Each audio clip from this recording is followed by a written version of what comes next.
Alors d'abord, effectivement, c'est plutôt des bibliothèques. Là, c'est celle du séjour parce que c'est les grands formats en majorité, et puis c'est surtout pas lié non plus à mon deuxième métier qui est d'être prof.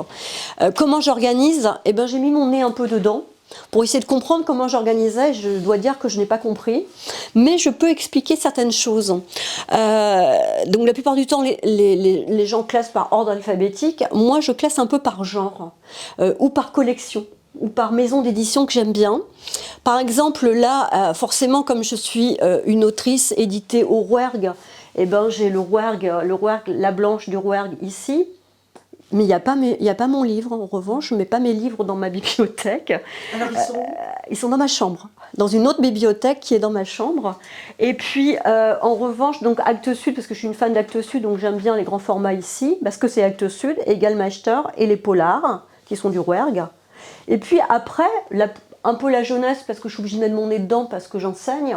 Et puis surtout, après, j'ai un peu tout ce qui est poétique. Tout ce qui est poétique, et puis par ordre alphabétique, ça commence ici, un petit peu là, et ça finira de l'autre côté du poêle, là, de l'autre côté où je finis par les Z et quelques poches en contrebas. Mais je vois, il y a des exceptions, donc c'est pour ça que c'est pas si bien rangé que ça, parce que là, par exemple, j'ai découvert une collection qui s'appelle Au vent des îles.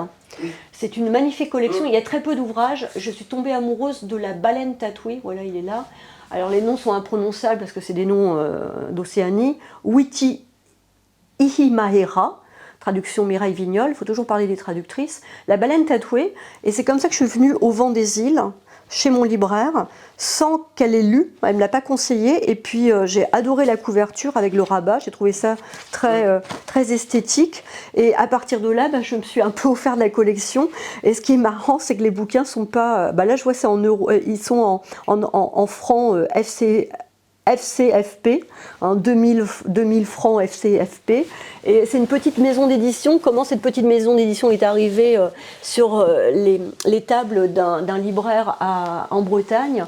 Ça c'est un mystère, mais en tout cas maintenant je suis une fan de cette collection, et quand je peux, je la conseille parce que je trouve que ça mérite d'être connu en tout cas. Donc là, la baleine tatouée et les autres sont là, entre la jeunesse et de la poésie. On finit avec le Maine, Yvon Le Maine, alors que c'est pas du tout leur place, ils auraient dû être classés, mais je voulais pas les séparer, parce que en fait, je trouve que les bouquins, ils sont... Quand j'ai reclassé un peu ma bibliothèque, j'allais dire ma librairie, quand j'ai reclassé ma bibliothèque, je trouvais que c'était un peu pâle de mettre tous les livres blancs, blanc cassé, orange, Bruno Doucet. Finalement, je préfère le mélange, quand on voit tout à coup qu'il y a des éditions L'Olivier, les éditions La Manufacture, les éditions Stock. J'aime bien en fait mélanger, j'aime bien mélanger, et quand je découvre en rangeant que j'ai un bouquin que j'ai acheté qui a plus de place, je fais comme beaucoup de gens, je les mets par-dessus, parce qu'on ne peut pas refaire sa bibliothèque à chaque fois qu'on achète un livre, c'est impossible. J'achète mes livres, je reçois quelques SP parce que je suis présidente d'une association Livres de Caractère, donc il y a des gens qui m'envoient leurs SP pour que je puisse les sélectionner, pour les inviter. Mais j'achète la majorité, enfin les 3/4 de mes livres sont achetés. Après j'en ai reçu avec le prix Louis Guillou aussi, quand j'en faisais partie avec Yvon Le Maine pendant une dizaine d'années. Mais c'est beaucoup de livres qui ne m'intéressaient pas, que j'ai remis dans des boîtes à livres. Alors, quand les livres ne m'intéressent pas, je les remets dans les boîtes à livres. Je pense que ça peut intéresser d'autres personnes. Et puis je peux pas jeter un livre, ça c'est impossible. Et en les rangeant, j'ai découvert que j'en avais certains en plusieurs exemplaires. À partir de là, je les ai mis dans une autre bibliothèque en me disant ceux-là, je vais les offrir, parce que je ne peux pas les garder en 2-3 exemplaires. Mais j'achète mes livres à la librairie Le Marque-Page à Quintin, qui est une superbe librairie qui a énormément de mètres carrés. Enfin, c'est une librairie bien, je ne vais pas dire genrée, c'est pas le mot, mais il y a les poches, il y a les grands formats, il y a les ressources, enfin les ressources humaines ou les sciences humaines, je dis n'importe quoi, les sciences humaines, le rayon féministe aussi, poésie, et puis après il y a la salle d'exposition en rapport en ce moment avec la BD, puisqu'il y a des planches qui sont exposées, et donc j'achète beaucoup mes livres. Et je dois dire que souvent, quand je vais au marque-page, ce que j'achète souvent aussi, c'est quand même de la de la BD. Alors c'est vrai que c'est cher la BD, mais j'ai des romans graphiques. Je suis très roman graphique. J'aime beaucoup Manu Larsenet, le rapport de Brodeck par exemple. J'ai aussi Davodo, quelqu'un que j'aime beaucoup, Davodo. Le dernier Davodo, ça doit être La Loire. Alors j'étais un petit peu déçue, je ne sais pas si je devrais dire ça, parce que je suis une fan de Davodo, mais Davodo d'habitude, il est aussi... Davodo, il est pas scénariste, il est que illustrateur. Et là, il l'a fait tout seul. Alors c'est vrai que les planches sont magnifiques, on a l'impression d'avoir des tableaux. Quelquefois, il n'y a pas du tout de phylactère, il n'y a pas de blabla. Hein, il peut avoir très peu de blabla. Alors que quand il travaille avec Chris, c'est ce qu'il a fait. Là, par exemple, on a 2 planches muettes. Oui. Il n'y a aucun... Bon, c'est bien, hein, c'est bien, c'est très beau, ces vignettes sont très belles. Mais j'aime bien quand il travaille en collaboration avec Chris, comme pour Un homme est mort. Hein, là, je crois que c'est vraiment le summum. Mais ça, c'est beau. Mais j'étais déçue parce qu'il n'y a pas d'histoire. C'était très... vu le contexte, la Loire, c'était très méditatif. Alors que quand j'avais été... C'est un de ses premiers, ça... C'est un classique hein, de la bande dessinée. Je suis toujours chez Futuropolis. Un homme est mort. Et ben là, c'est avec Chris au scénario. Chris qui est un historien en plus, hein, qui est un passionné d'histoire. Et donc là, paix en Indochine, hein, je tombe par hasard. Et là, ça pourrait être paix à Gaza, c'est pareil. Hein. Et là, c'est vraiment... là, ça me plaît. Parce que Chris est vraiment un très très bon... Alors ça, c'est aussi les choses qui sont intéressantes, c'est que quand on ouvre un livre qu'on n'a pas ouvert depuis longtemps, on tombe toujours sur des souvenirs. La route du livre, du 10 au 29 mai 2001.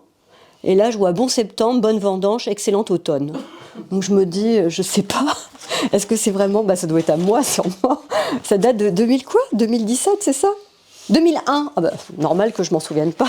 C'est comme ça que je vais vraiment à la librairie. Je tombe sur des coups de cœur. Claire a tendance à mettre des coups de cœur, mais c'est pas les coups de cœur des libraires qui m'intéressent. C'est que je fais mon choix comme tout le monde, hein, en regardant la 4e de couverture, en achetant un livre d'un auteur qu'on aime beaucoup. Je suis pas abonnée à Télérama, je lis pas les critiques. Alors, je suis pas abonnée à Télérama, mais mon ami est abonné à Télérama, donc je dois dire que tous les 15 jours, je lis les critiques.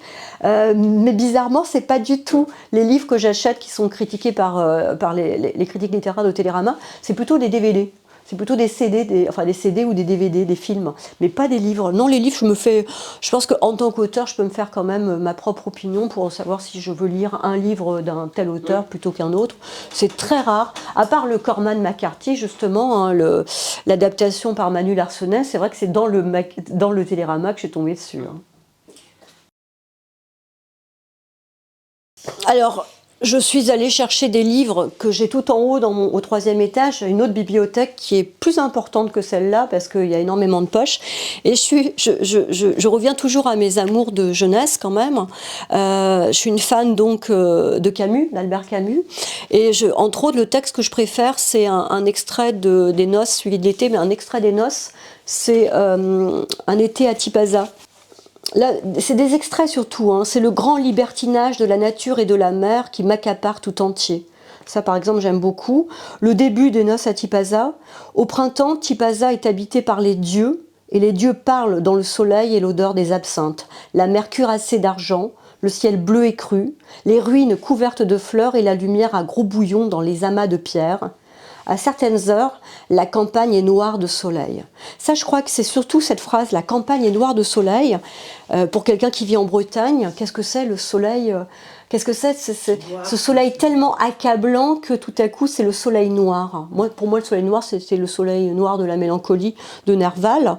Et donc Camus, c'est vraiment pour son côté solaire, qu'on retrouve bien sûr dans L'étranger, dont j'ai alors, Les Noces, vous voyez, je l'ai racheté parce que ça m'arrive de racheter plusieurs, même si je l'ai déjà, j'ai envie d'avoir la nouvelle édition de poche. Donc, alors celle-là, elle est vieille, hein, c'est mes années de fac, donc c'est des années 80, ça c'est très vieux, elle est même pas très belle en plus, le livre est un peu jauni, mais il sent bon, ça j'aime bien. Et puis là, c'est beaucoup plus récent, ça me parle moins. Bon, enfin, c'est le même texte, et donc ça m'intéresse. Et puis, c'est vrai que je suis une fan de... là, il est plus propre aussi parce qu'il est en haut, là. Je crois que c'est une silhouette sur un fond jaune, normalement, L'étranger. Et là, je l'ai une silhouette à contre-jour qui me parle moins, mais j'avais envie d'avoir une autre édition. Je fais la même chose pour Virginia Woolf. J'ai tendance à acheter Orlando en plusieurs exemplaires, et parce que je suis une fan de Virginia Woolf, mais surtout de Orlando. Et je pense que j'ai à peu près 10 éditions différentes de Orlando. Parce que je ne relis pas, bien évidemment. J'ai lu une première fois, ça doit être dans une collection Bibliopoche, et je me souviens bien, un peu gris, ça, la collection. Donc, alors comme j'aime Camus, ça m'a fait acheter donc Kamel Daoud, qui a fait Meursault contre enquête. Alors comme c'est classé, plus ou moins, je devrais le trouver facilement, Daoud. C'est un grand format, si je me souviens bien. Jérôme Ferrari, ça fait partie aussi de mes... Ah voilà, Kamel Daoud. Kamel Daoud, par exemple, là j'ai adoré. Bon, c'est sorti il y a au moins 5 ans maintenant. Au moins. Plus que ça, peut-être. Moi, je ne me rends pas compte du temps qui passe quand on vieillit. 2013, effectivement. Oui, donc ça fait longtemps. Ouais, ça fait plus d'une dizaine d'années. Et ça, c'est parce que j'adore Camus. Donc forcément, j'avais envie de voir qu'est-ce que ça pouvait donner, la relecture de L'étranger par Kamel Daoud, avec le point de vue du frère de l'étranger. C'est ça qui est intéressant. C'est un livre que j'ai lu 2 fois et qui m'a vraiment frappée. Je n'ai pas acheté de nouveaux livres de Kamel Daoud, c'était vraiment parce que c'était L'étranger de Camus qui m'intéressait. C'est pas forcément Kamel Daoud. En revanche, je suis une fan aussi d'un autre auteur chez Actes Sud. Celui-là, je l'avais étudié avec mes élèves, je l'ai étudié une année avec une très bonne classe, parce que je crois que je pourrais plus jamais le refaire. C'est très compliqué, il y a beaucoup de violence dans Un Dieu, un animal, et c'est vraiment mon préféré. Et Jérôme Ferrari, j'ai fait sa connaissance au moment où on écrivait tous les deux notre 2e roman. C'est comme ça que j'ai eu vent de Jérôme Ferrari. Entre-temps, il a eu le Goncourt, il y a quelques années. Quand on a un auteur qu'on aime, un auteur de prédilection, on se rend compte qu'on aime surtout un livre de lui. C'est un peu comme, beaucoup plus récent, c'est Caroline Hinault. Solac, c'était une claque. Et après, j'ai beaucoup aimé Traverser les forêts, le dernier, mais Incarna, par exemple, je n'ai pas du tout accroché à son 2e, donc elle en a écrit 3.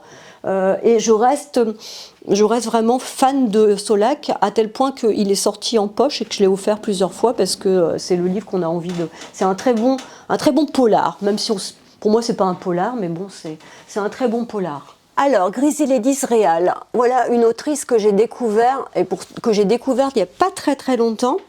Je vais redescendre de ma chaise quand même, voilà. Grisy Lady Réal, c'est pas une autrice déjà. Elle a écrit Le noir est une couleur, et elle a écrit aussi Carnet de bal d'une courtisane. Comment je suis venue à elle? D'abord en regardant une vidéo. C'était Corinne Massero qui jouait le rôle de Grisy Lady Réal, une adaptation un petit peu de la vie de cette femme qui a été prostituée. Donc j'ai lu, là, c'est l'histoire de son amant noir, et puis j'ai lu aussi le carnet de bal d'une courtisane, où là, elle tient, c'est un carnet où elle parle de tous ses clients, des préférences de ses clients, de combien elle leur a pris pour faire telle et telle chose. Donc je ne vais pas rentrer dans les détails parce que ça peut être un peu trivial, mais moi ça m'intéressait pour parler de mon nouvel ouvrage qui sort au mois de septembre aux éditions Jean-Marie Goater. Alors le titre peut paraître cash. Le titre peut paraître cash parce que c'est « Les putes sont des hommes comme les autres ». C'est tiré d'un documentaire qui s'appelait comme ça déjà « Les putes sont des hommes comme les autres ». On est en 75, les prostituées s'enferment dans une église pour protester contre le matraquage fiscal, contre des impôts, contre des PV à répétition, contre des impôts. Elles payent leurs impôts, mais elles n'ont pas le droit à la sécurité sociale. Et donc elles s'enferment dans une église le 2 juin 75. La révolte est menée par Ulla, qu'on a connu plus tard grâce au Minitel Rose 3615 Code Ulla. Et pendant 10 jours, elles tiennent le siège de l'église sous la bénédiction, si je puis dire, des prêtres qui leur ont ouvert les portes pour justement, c'est un refuge sanctuaire, pour faire entendre leur voix. Et ce qu'elle veut surtout, c'est qu'on ne leur enlève pas leur enfant. Parce que ces femmes sont aussi des mères des mères, comme on dirait maintenant, monoparentales, qui élèvent seules leurs enfants. Et au bout de 2-3 gardes à vue, elles sont mises en prison. Et là, à ce moment-là, les enfants sont retirés, sont placés dans des familles d'accueil. Et donc, il y avait une banderole au-dessus de l'église, c'était nos enfants ne veulent pas perdre leur mère. C'était pas simplement nous sommes des putes ou des travailleuses du sexe et nous voulons être reconnus. Non, non, c'était d'abord le côté cour, elles étaient putes, et côté jardin, elles étaient mères. Et donc, je me suis intéressée à leurs conditions de vie dans les années 70-75, qui ne sont pas du tout les mêmes que celles de maintenant, parce qu'elles ont très peu de proxénètes à l'époque. Elles travaillent, en fait, elles sont des indépendantes, des auto-entrepreneuses, des indépendantes. Et donc, ce bouquin sortira chez Jean-Marie Goater, qui est quand même un éditeur un peu spécialisé cause féministe, engagement, discrimination, etc. Et quand je lui ai soumis le manuscrit, alors que d'habitude mon éditeur c'est plutôt le Rouergue, quand je lui ai soumis mon manuscrit, il m'a dit oui, ça m'intéresse. Alors qu'au Rouergue, forcément, ça les intéressait pas parce que c'était plus documenté, c'était plus un roman, c'était plus un documentaire qu'un roman. Grisélie d'Israël, dont je prononce très mal, Grisélie d'Israël, c'est un bouquin qui est sorti dans les années, il y a très longtemps, il a été réédité chez Vertical, mais la première fois qu'il est sorti, j'en avais pas entendu parler, c'est en 89. En 89, j'étais en fac, en maîtrise ou en DEA, je pense. Donc forcément, je ne m'intéressais pas à la cause des prostituées. Donc là, je voulais en parler parce que c'est un livre qui me tient à cœur aussi. Et puis, en rangeant ma bibliothèque, je suis tombée sur un livre que j'avais lu il y a une quinzaine d'années qui s'appelait « Courir dans les bois sans désemparer » de Sylvie Aymard. Et je me souviens que j'avais été jalouse du titre, parce que c'était exactement, c'est sorti en 2006 et mon premier roman, moi, est sorti en 2005. Et c'était vraiment le titre que j'aurais voulu avoir pour mon premier roman, qui s'appelait La verticale de la lune. Cette histoire un peu d'enfant sauvage qui vit dans son propre monde. Et je pense que c'était vraiment le titre qu'il me fallait. Donc je lui en ai voulu. Et je l'ai rencontré plus tard, l'autrice, et je lui ai raconté que c'était vraiment un titre, je me souvenais même plus de l'histoire, mais c'était vraiment un très très beau titre. Bon, de toute façon, c'est normal que je me souvienne pas de l'histoire, puisque c'est sorti chez Maurice Nadeau. Et Maurice Nadeau s'intéressait plus au style des auteurs qu'aux histoires. Des découvertes aussi. C'est un auteur breton assez âgé maintenant, qui s'appelle Louis Graal. Et Louis Graal, il a publié à la Manufacture, alors je ne sais pas si je l'ai là, mais il a publié à la Manufacture Le Nageur d'Aral. Et après, il a publié dans une petite maison d'édition, parrainée par Dialogue, je crois, Le Parapluie jaune, il a publié Le Petit Frère. Mais Le Nageur d'Aral, ça a été une vraie découverte, parce que quand je lisais Le Nageur d'Aral de Louis Graal, alors je regarde où est passé Graal, donc là on est à G, il ne doit pas être très loin. J'ai Germano aussi que j'aime beaucoup. Petit Frère est là, donc Le Nageur d'Aral n'est pas très loin. Voilà. Le Nageur d'Aral, quand on lit cette histoire qui se passe en Bretagne, d'abord il y a une très bonne connaissance du vocabulaire maritime, déjà ça c'est, moi j'ai beaucoup appris.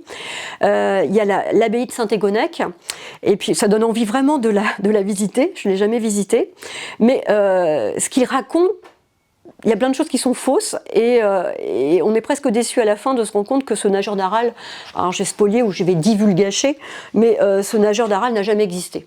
C'est un espion qui n'a jamais existé, c'est une pure fiction, mais c'est raconté de telle manière, dans un cadre tellement précis, qu'on croit vraiment que ce Russe est un espion arrivé par la mer à Brest. Enfin, j'ai adoré ce livre-là, petit bouquin, et Louis Graal est un auteur quand même assez méconnu, parce qu'il a beaucoup publié dans des petites maisons d'édition bretonnes, et il s'est fait connaître surtout avec ce Nageur d'Aral qui a été pas primé pour le prix Louis Guillaume, mais il était dans la sélection.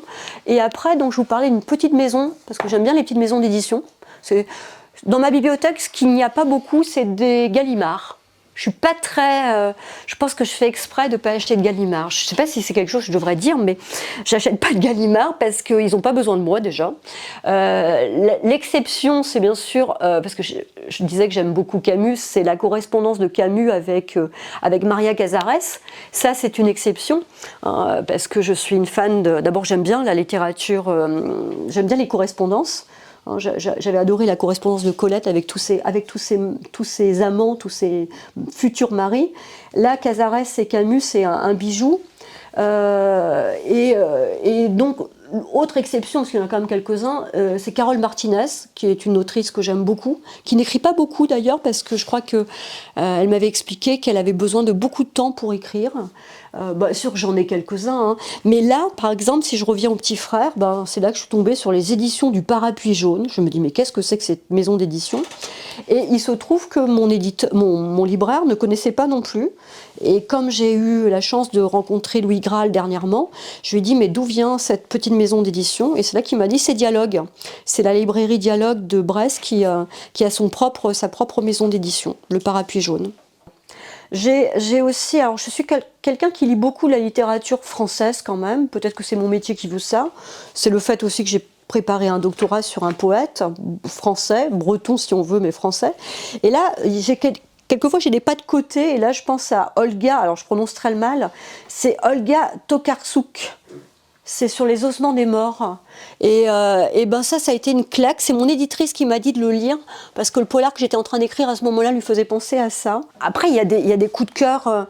Au début, par exemple, là, je vais parler de Joseph Pontus, pour plein de raisons. Pontus, c'est quelqu'un qu'on avait voulu inviter au salon du livre de caractère à Quintin, donc en 2020.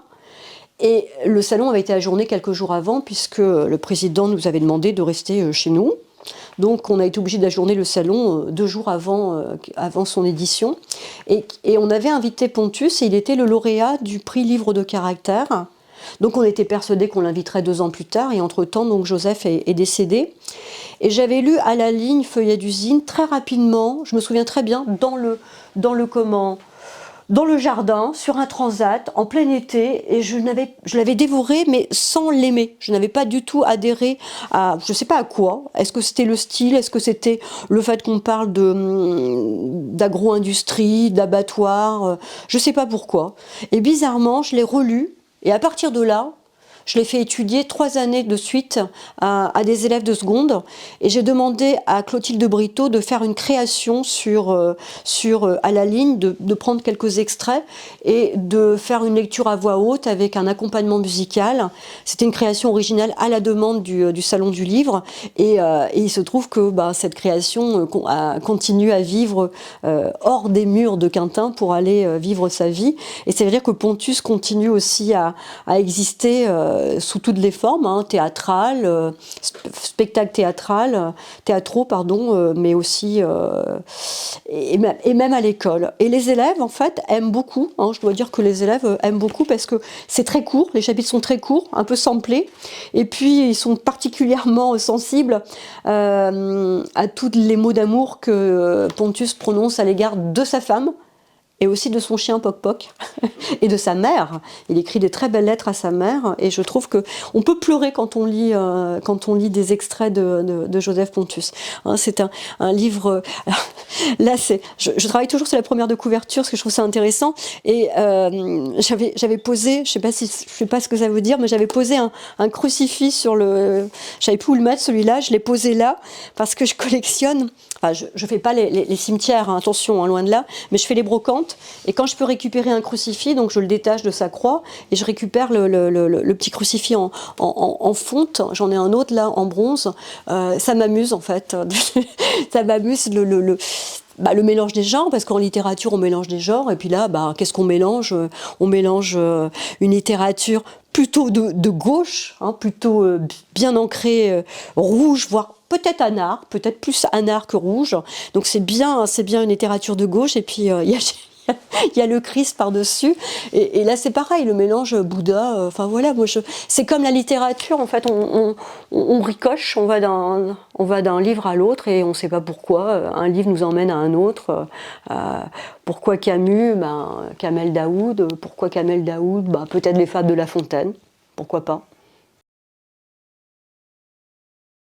À propos de la culture classique, je dois être une très mauvaise élève ou une très mauvaise prof, parce que je ne suis pas du tout fan de la culture classique. J'aime beaucoup la poésie. Alors la poésie, ça va de Louise Labbé jusqu'à Tristan Corbière, un petit peu Yvon Le Maine, Hélène Dorion, bien sûr, dans les poètes contemporains non morts.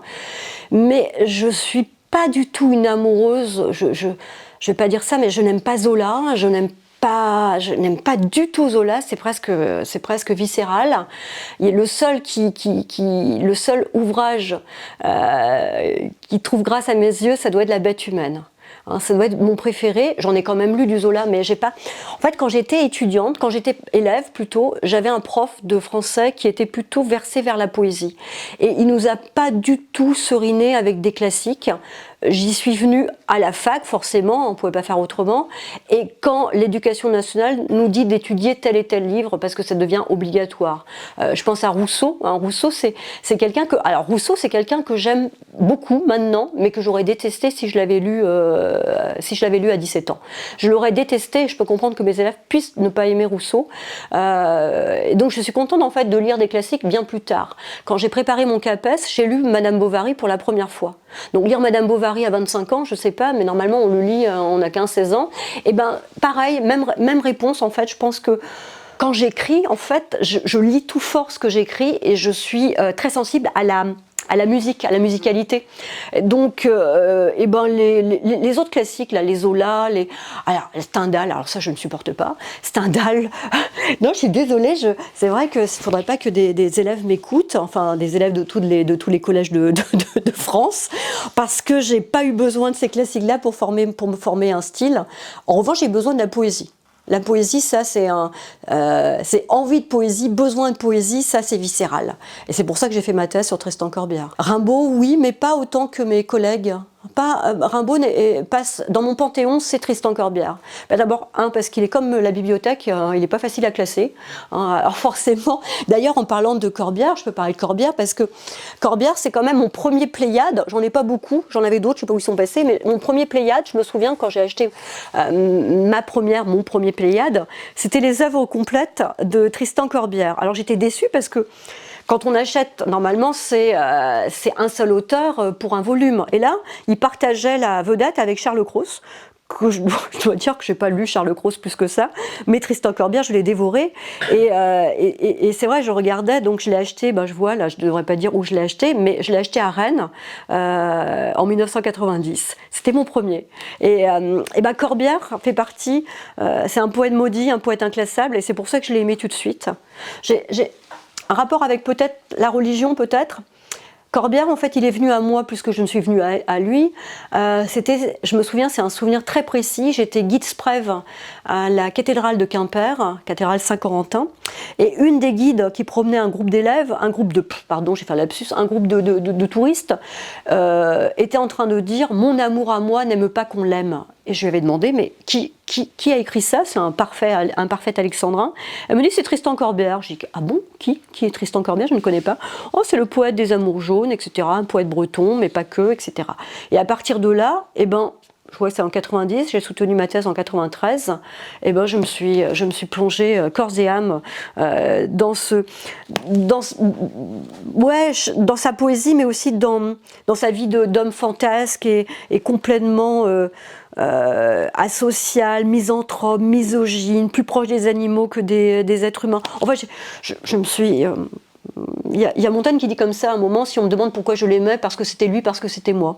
Je crois que je pourrais dire la même chose de Corbière. Je pense que si je l'aime, c'est parce que c'est lui, parce que c'est moi. À tel point que je me suis un peu identifiée à Tristan Corbière dans La Malmort entre les dents, un des ouvrages que j'ai fait publier en 2020 aux éditions Bruno Doucet.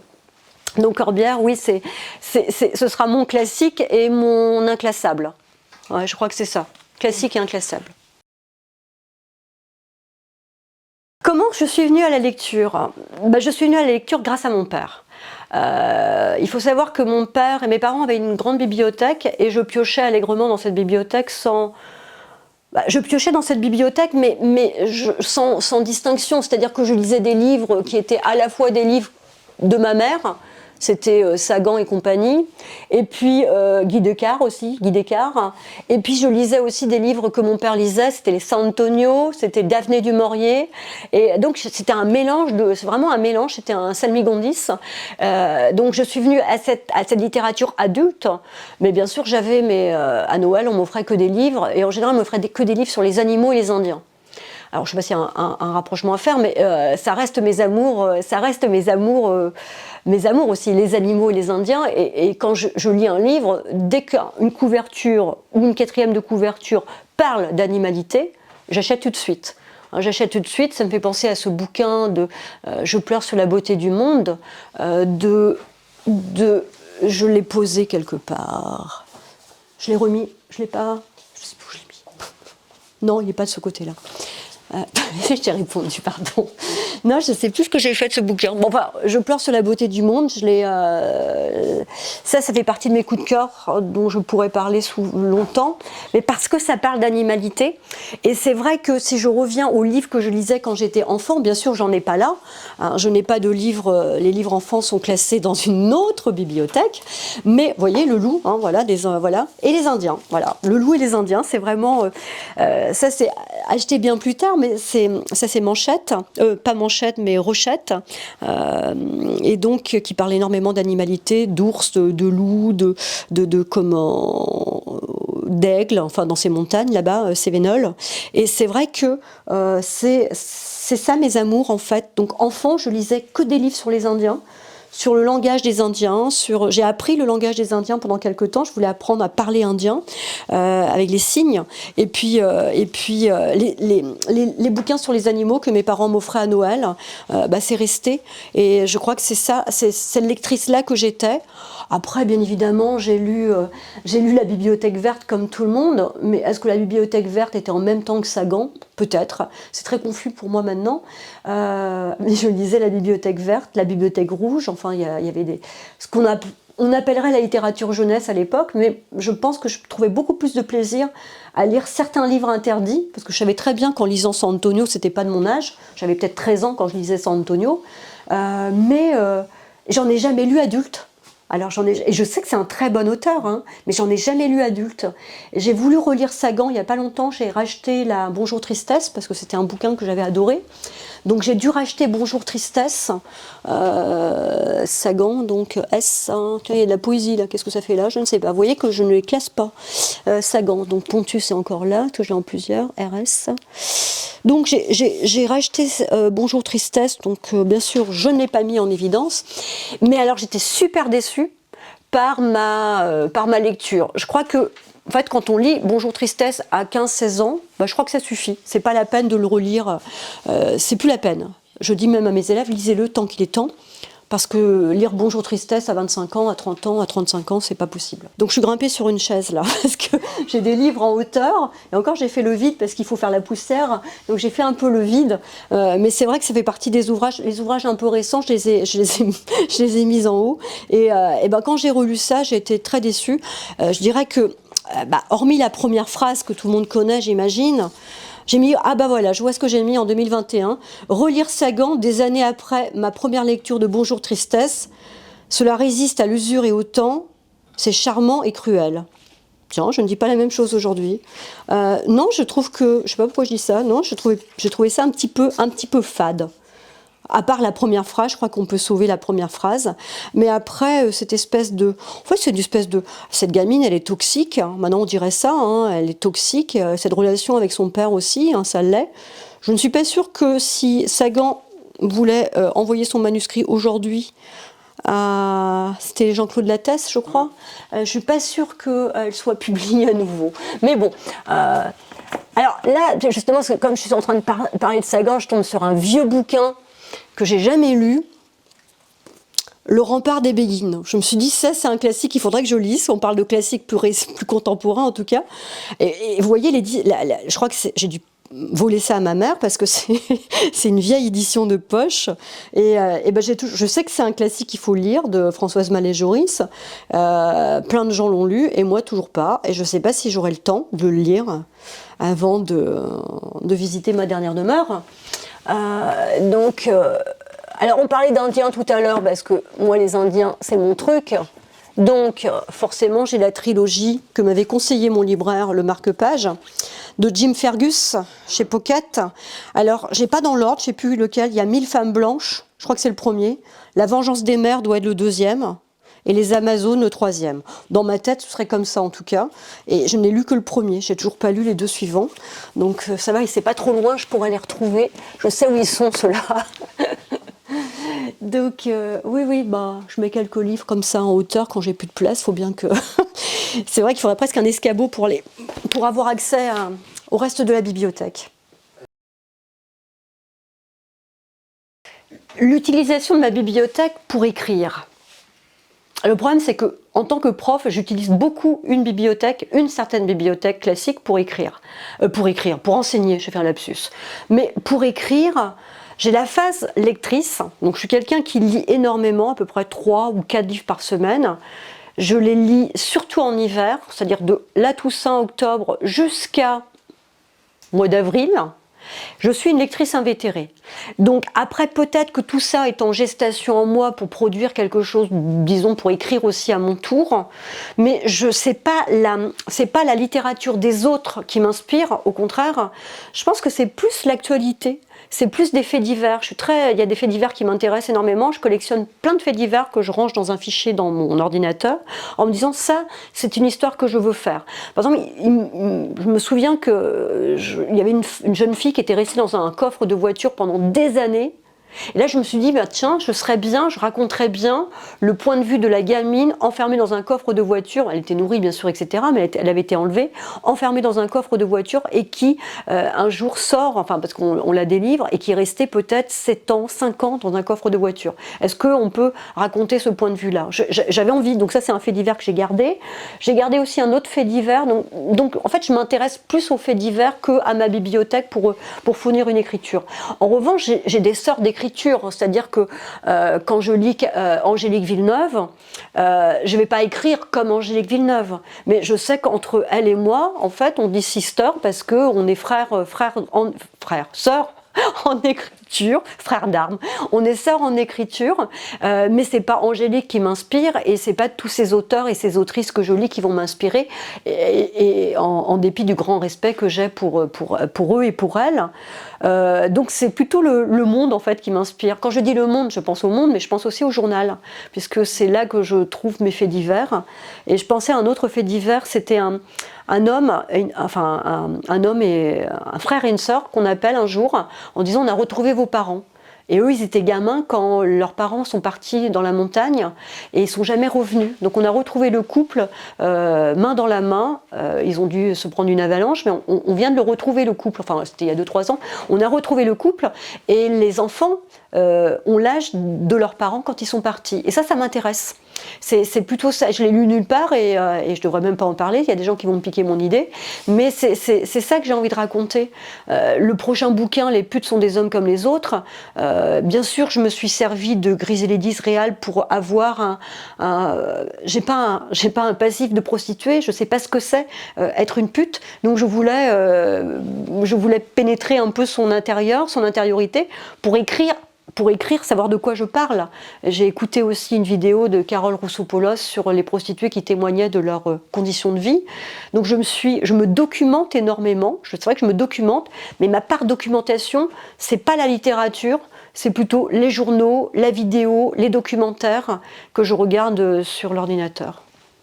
J'ai sorti comme Le Poil n'est pas en activité ces temps-ci, j'ai sorti quelques bouquins dont j'avais envie de parler. Alors, j'ai bien sûr Le Petit Prince en poche, mais je me suis intéressée à la version de Johannes Farr. C'est ça, hein, Johannes Farr.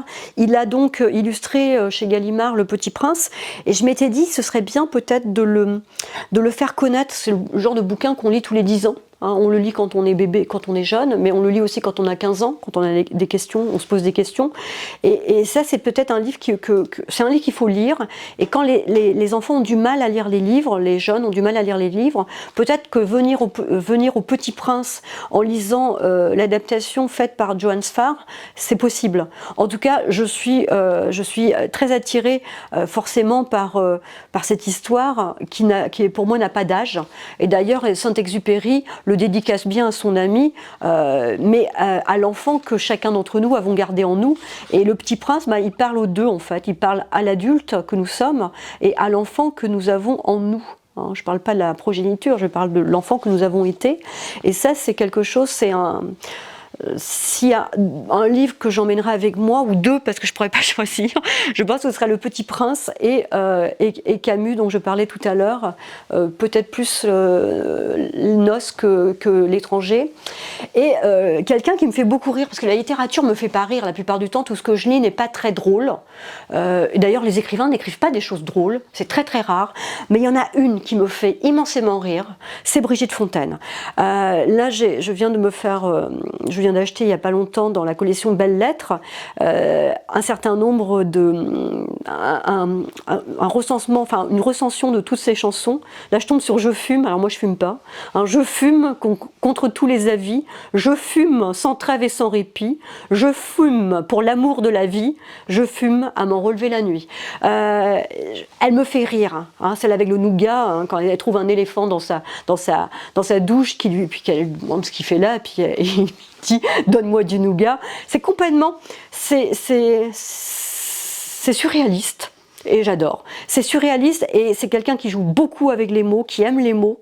Et je crois que c'est pour ça que j'aime beaucoup Brigitte Fontaine. Et d'ailleurs, ça se voit qu'elle aime les mots parce qu'il n'y a pas beaucoup de gens qui savent ce que ça veut dire Fatrasie. Et c'est le dernier bouquin publié aux éditions Tripode. Et quand j'ai entendu que ça sortait, c'est pareil, je l'ai été le commander à ma librairie préférée, bien évidemment. Il est sorti en 2023. Donc il est sorti l'année dernière, à la fin de l'année. Et c'est là que je reviens à la poésie, quelque part. Mes classiques, ça reste la poésie ou de la philosophie, parce que Le Petit Prince, c'est de la philosophie. On ne voit bien qu'avec le cœur. L'essentiel est invisible pour les yeux. C'est de la philosophie. Je me demande si j'ai pas sorti ce livre-là par mégalomanie. C'est un livre qui est sorti chez Jean-Marie Goater, et il se trouve que je vais travailler avec Jean-Marie Goater, mais ça, à ce moment-là, je ne savais pas quand il est sorti. Femme de lettres en Bretagne, une recension d'un certain nombre d'écrivaines en Bretagne, des inconnues, des oubliées, des contemporaines, des très connues aussi, bien sûr. Je pense à celle qui avait publié Le Nabab. Irène Frein. Oui, Irène Frein, donc très connue. Sophie Tessier, le voyage à... alors c'est pas Sophie Tessier du voyage à Paimpol, là c'est Sophie Tessier de Varec. Mais oui, bien sûr, le voyage à Paimpol. Et donc j'ai eu la chance d'être dedans. Je me suis dit, je ne suis pas morte et je suis là. D'ailleurs, il y a les mortes avant et puis il y a les vivantes. Lisa Kérivel, je dois être à côté de Lisa Kérivel que j'aime beaucoup. Stéphanie Janicot, Fabienne Juel. Donc j'étais contente. J'étais contente d'être dans un livre, dans une recension de femmes de lettres en Bretagne. C'est le fameux matrimoine littéraire en Bretagne, calqué sur la notion de patrimoine, et je trouve que ce mot est juste. Et puis surtout, quand j'ai eu le livre, j'ai découvert avec stupéfaction et bonheur que j'étais la 4e de couverture. Alors ça, et je dois dire que je mens pas, c'est exactement le même t-shirt, le même chemisier que j'ai aujourd'hui, et c'est bien moi. J'étais super heureuse parce que c'est tellement dur d'écrire, c'est tellement dur d'être reconnu, d'être lu, d'abord d'être lu, d'être reconnu, et que pour moi c'était une forme de reconnaissance de mon vivant. Et je crois que c'est important parce que quand je serai morte, j'en aurai rien à faire de tout ça. J'emmènerai pas. Enfin, j'ai quand même l'idée d'emmener quelques livres dans mon cercueil. Je trouve que plutôt que de mettre, de l'habiller de toutes ces choses en soi, là, moi, je veux bien qu'on cale mon corps avec tous les livres qui m'ont plu. Donc, une bonne partie de ces livres iront dans mon cercueil. Ce sera le mot de la fin.